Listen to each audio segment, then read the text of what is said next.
मेरा भी लाइफ का पहला तीज का ये फंक्शन है और यहाँ पर जो हमारी माननीय मुख्यमंत्री दिल्ली सीएम रेखा दीदी ये सब उत्सव रख रही हैं सब महिलाओं के लिए और I am looking forward to it. आज जैसे कि नीट का मुद्दा लगातार विपक्ष उठाता रहा है, आज अमित शाह जी ने कहा कि मैं लगातार आता रहा हूं, अपने चैम्बर में भी बैठ के इंतजार किया, लेकिन अपोजिशन ने जिस तरह से बोला है और अमित शाह जी ने ये भी बात बोली कि मैं बहस के लिए तैयार हूं। उन्होंने साथ में स्पीकर को लेटर भी लिखा है और कहा है कि मैं अभी भी तैयार हूं, कल का समय है। लेकिन राहुल जी की तरफ से जो बयान आया है उस पर क्या कहेंगे? मैं सोच रही हूँ कि ये जो है देश का उपहास वो कर रहे हैं कहीं ना कहीं, चाहे आलू उगाने की उनकी बात हो, चाहे जलेबी अमेरिका में भी, हमेशा देश का उपहास करते हैं और उनके लिए हर कुछ जो है एक जोक है। पहली बार मैं देख रही हूं कि एक पार्लियामेंट में का जो है इतना मजाक वो बना, एक ही सांस में कह रहे हैं कि हमें अमित शाह जी से जवाब चाहिए, एक सांस में कह हमें अमित शाह जी से जवाब चाहिए कि ऐसा ऐसा स्टूडेंट्स के साथ उन्होंने किया कि नहीं किया। हम यहाँ उनकी बात सुनने के लिए नहीं है, फिर कह रहे हैं कि हमें जवाब चाहिए। ये किस तरह का मजाक ये देश के साथ हो रहा है? मतलब उन्हें कोई लाज कोई शर्म नहीं रही है और पूरी दुनिया देख रही है और ये सोच रही है ये किस तरह का पर्सन है जो एक ही सांस में कह रहा है कि अमित शाह मुझे तुमसे जवाब चाहिए कि क्या जो भी उनके क्वेश्चंस हैं कि गोली चली थी, क्या आंखें फूटी थी या जो भी है, लेकिन मैं यहाँ तुम्हारी बकवास सुनने के लिए नहीं हूं। Why should I listen to you? अरे आप जवाब मांग रहे हैं फिर आप कह रहे हैं why should I listen to you. एक ही सांस में आप ये ऐसी दो गली बातें कैसे कर रहे हैं? How does this even work? What is he thinking? He is taking people for granted. और फिर एक बात में वो कहते हैं कि अगर उन्होंने गोली चलाने को कहा था तो ही इज मतलब वो इस बात के दोषी हुए, और अगर उन्होंने नहीं कहा था तो वो जो है इनकेपेबल है, मतलब गोली चलाने के इनकेपेबल हैं वो। तो कुछ जर्नलिस्ट ने ये भी कहा कि आप ये क्या कह रहे हैं कि इनकॉम्पिटेंट है गोली चलाने के वो, तो क्या गोली चलनी चाहिए थी बच्चों पे? तो उस पे वो जो है वो भड़क पड़े और उन्होंने जो है जर्नलिस्ट को कितना भला बुरा कहा कि तुम चूहे हो, तुम ये हो। इस तरह से जो वो अपनी भड़ास निकाल रहे हैं और इस तरह से जो वो पार्लियामेंट का अपमान कर रहे हैं, पूरे देश का अपमान कर रहे हैं, देशवासियों का अपमान कर रहे हैं। मुझे लगता है कि उनका जो है ये as a opposition leader I am 100% sure कि उनकी ये लास्ट टर्म है। उन्होंने ये भी कहा कि अमित शाह जी को इस्तीफा दे देना चाहिए। वो तो प्राइम मिनिस्टर का इस्तीफा मांग रहे हैं। वो जो है इस देश के डेमोक्रेटिकली इलेक्टेड प्राइम मिनिस्टर का इस्तीफा मांग रहे हैं, जिन्हें जो है इतना बड़े मैंडेट जो भी तीसरी बार मिला है। तो वो तो हर एक का इस्तीफा मांग रहे हैं। उनको तो लगता है कि उनके सिवाय इस देश में कोई एग्जिस्ट ही नहीं करना चाहिए, और फिर बाकी जो उनकी करतूत है, चाहे वो सोरोस के साथ मिलकर, चाहे वो इंटरनेशनल शक्तियों के साथ मिलकर इस देश के टुकड़े कर देना, इस देश को कहीं का नहीं छोड़ना, उनका तो सीधा सीधा यही है जो मैंने हमेशा पहले से कहा है कि राख हो जाए लेकिन मैं राख पर ही शासन करूंगा। लेकिन उनको और कुछ नहीं पड़ी है। तो वो किसका इस्तीफा मांगते हैं, वो क्या चाहते हैं, उससे क्या फर्क पड़ता है जब जनता को वो मैटर ही नहीं करते हैं। ये तो उनकी माताजी हैं, इटालियन माताजी, जो जैसे तैसे करके ऑपोजिशन को जो है ठूस रही हैं कि इसी को ही ऑपोजिशन लीडर बनाना है। नहीं तो जनता तो उनको बिल्कुल भी 100 इलेक्शन वो हार गए हैं। वो कौन होते हैं उनको किसका इस्तीफा चाहिए, उससे क्या फर्क पड़ता है? वैसे तो सड़क पे चले हुए अगर उनकी इटालियन माता जी ने ये नहीं कहा होता कि भाई इनको ऑपोजिशन लीडर बनाओ, तो उनकी क्या वजूद है? कंगना, एक और चीज है जिस बात को लेकर सुबह से आप सुर्खियों में हैं, वो है नसरुद्दीन शाह को लेकर आपने एक टिप्पणी की है, उनको लोमड़ी शब्द का इस्तेमाल किया, क्या कहेंगे आप? ये अब की बात नहीं है, ये फिल्म इंडस्ट्री का ये रवैया हमेशा रहा है। आपने देखा है कि जंतर मंतर पर जो पार्लियामेंट पर जो ये अटैक हो रहा था, जब मेरे कितने पार्लियामेंटेरियन फ्रेंड हैं जिनकी गाड़ियों पे लोग चढ़ गए थे, उनके शीशे जो है तोड़ दिए थे। आप सब जानते हैं, ये किसी से छुपा नहीं है। मेरे घर के बाहर जो है गेट तक लोग चढ़ गए थे, कम से कम नहीं तो यहाँ पे 2,500 लोग मेरे गेट के बाहर था, और यहाँ पे इतनी पुलिस फोर्स बुलानी पड़ी कि रात को तो हम सो नहीं पाए। तो इस तरह की जो स्थिति जब बनी हुई थी तो ये सब जो है वो घड़ियाली आंसू रो रहे थे। लेकिन अब जब झारखंड में इस तरह का बच्चों पे जो है जुल्म हो रहे हैं, तो क्या वो जेंजी नहीं है?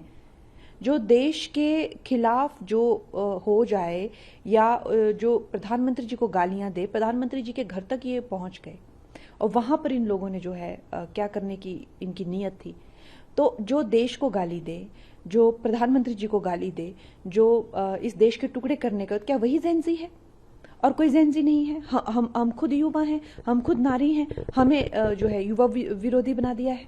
हम क्यों युवा विरोधी बनेंगे? हम तो खुद युवा है, खुद वर्किंग वुमेन है, खुद करियर वुमेन है, खुद एक ऐसे छोटे मुकाम से उठकर ऊपर आए हैं। हम क्यों बने? हमें बना दिया है युवा विरोधी। ऐसा नहीं होता है। ये दोगलापन फिल्म इंडस्ट्री का भी नहीं चलेगा। फिल्म इंडस्ट्री के लोग जो घड़ियाली आंसू जंतर मंत्र के लिए बहा रहे थे, वो सेम आंसू इनको अब ये बच्चों के लिए भी झारखंड में भी बहाने चाहिए। उनकी भी तो दुविधा है। तो मैंने उनको इसीलिए कहा क्योंकि उन्होंने इतना गंदा एक वीडियो बनाया था जिसमें जो है वो इस तरह की धमकियां दे रहे थे, इस तरह की जो बातें जो है, जो सर्वोच्च हमारे जो रिप्रेजेंटेटिव हैं पूरे दुनिया से, जिनको प्रधानमंत्री जी को इतने बड़े बड़े अवार्ड्स मिलते हैं, और नहीं तो उन्हें उतनी तो डेमोक्रेसी की गरिमा रखनी चाहिए कि एक इलेक्टेड वो हमारे वो संविधान के हिसाब से हमें उनका सम्मान करना चाहिए। जैसे हमारे राष्ट्रपति प्रथम नागरिक होते हैं, उसके प्रधानमंत्री जी जो है हमारे लीडर होते हैं पूरे देश के। तो क्या इतनी कोई भी उठकर जो है इतनी गंदी गंदी, इतनी भद्दी भद्दी बातें और धमकाना, देश से निकल जाओ, तुम्हें जला देंगे, तुम्हें मार देंगे, ये क्या कोई आपको लगता है क्या ये सभ्य बातें हैं? और जब देखो जो चाहे उनकी फिल्में हो, चाहे उनकी बातें हो, चाहे उनके इंटरव्यूज हो, ये पाकिस्तान की प्रेम कथा कब खत्म होगी? जब देखो पाकिस्तान के प्रेम में ये मरे रहते हैं। आई वांट टू नो कि अब पार्टीशन को भी इतने साल हो गए हैं, तो ये लव स्टोरी खत्म क्यों नहीं हो रही है? जब इतने ज्यादा, चाहे वो पहलगाम अटैक हो, चाहे वो हमने ऑपरेशन सिंदूर किया हो, देश कहीं और जा रहा है, सेनाएं कहीं और जा रही है, नागरिकों का कहीं कुछ और जो है संघर्ष है पड़ोसी देशों को लेकर। ये बॉलीवुड की लव स्टोरी पाकिस्तान के साथ खत्म कब होगी? तो they are answerable for this. साथ में कंगना, पिछली बार आपने एक शब्द का इस्तेमाल किया था जेनजीज के लिए, गटर शब्द का, लेकिन बाद में आपने यू टर्न लिया और उनको कहा कि वो देश की स्ट्रेंथ है। जी देखिए, जो लोग खुद को कॉकरोच बोलते हैं, तो अगर हम कहें कि कॉकरोच तो गटर से निकलता है, तो इसमें क्या बुराई है? तो मैं ये कहना चाहती हूँ कि जो लोग खुद को कॉकरोच कहते हैं, तो हम तो साधारण यही कह रहे हैं कि भाई गटर आपका घर है, तो अब आपको इससे क्यों दुख हो रहा है? लेकिन जो लोग खुद को कॉकरोच नहीं कहते हैं और उनको कॉकरोच से कुछ लेना देना, मैं तो नहीं मानती कि मैं कॉकरोच हूँ, मैं नहीं मानती मैं कॉकरोच हूँ। जो लोग नहीं मानते, तो मुझे कोई कहेगा कि मैं गटर में रहती हूँ तो मैं ना मना करूंगी, नहीं। लेकिन जो कहते हैं कि मैं कॉकरोच हूँ तो वो गटर में ही रहेगा, और क्या। तो उस तरह की उनकी मानसिकता होगी। लेकिन ये कह देना कि जी मैंने सबको कहा, सब युवाओं को कहा, ऐसा नहीं होता है।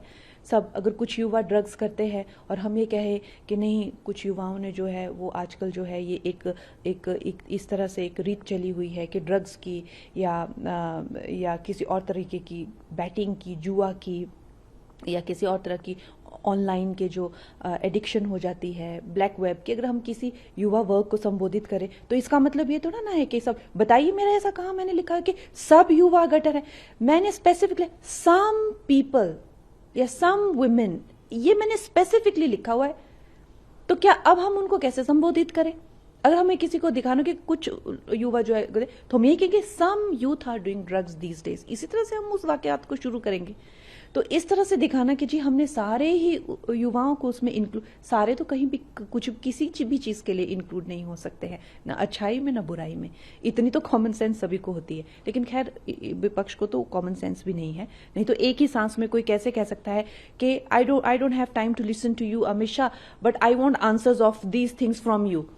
हाँ तो भाई आइए अंदर पार्लियामेंट में, ये सब प्रश्न अपने रखिए, जो आप पूछ रहे हैं वो सब प्रश्न पार्लियामेंट में रखिए। आप क्या चाहते हैं कि अमित शाह जी आपको पार्लियामेंट के आंगन में आकर 1-to-1 जवाब दे? क्या मतलब? तो जिन लोगों का इतना IQ लो हो, उनसे आप क्या उम्मीद कर सकते हैं? कंगना, एक और नया एक अपडेट है सेस को लेकर। हिमाचल में जो ऑर्फन और विडोज के नाम पर 60 पैसे का सेस लगाया जा रहा है, उस पर क्या कहेंगे? हिमाचल की जो दुर्दशा है वो किसी से नहीं छुपी है। हिमाचल में जो है बहुत बुरा हाल है, और आए दिन हर एक तरह के टैक्स जो है वहाँ पर लगा के जो लोगों की जो है दुर्गति कर रहे हैं। और अगर उन्हें विडोज़ का हेल्प करना है और अनाथ बच्चों की आड़ में जो करप्शन वो कर रहे हैं कांग्रेस वाले, वो किसी से नहीं छुपी है। और और अब की बार ऐसी हिमाचल के लोगों की आंखें खुली है कि मुझे नहीं लगता अब अगली बार तो छोड़िए, कभी भी कांग्रेस सत्ता में आएगी, क्योंकि हिमाचल ने ऐसा गंदा रूप और ऐसा भ्रष्टाचार कभी भी नहीं देखा था। बहुत तरह के टैक्सेस उन्होंने लगाए, यहाँ तक कि सुक्खू की सरकार जो है वो देवदार के सारे पेड़ बेचकर भी खा जाना चाहते थे। तो इस तरह से भी उनके कई करतूते जो है, कई तरह के लोग स्तब्ध रहे, कई जगह पे उनको रोका भी गया। अब ये टैक्स उन्होंने विधवाओं और लाचारों के नाम पे डाल तो दिया है, लेकिन ये इसके पैसे जाएंगे कहाँ, वो हम सबको पता है कि ये भ्रष्टाचार की एक और पैंतरा उन्होंने आजमाया है।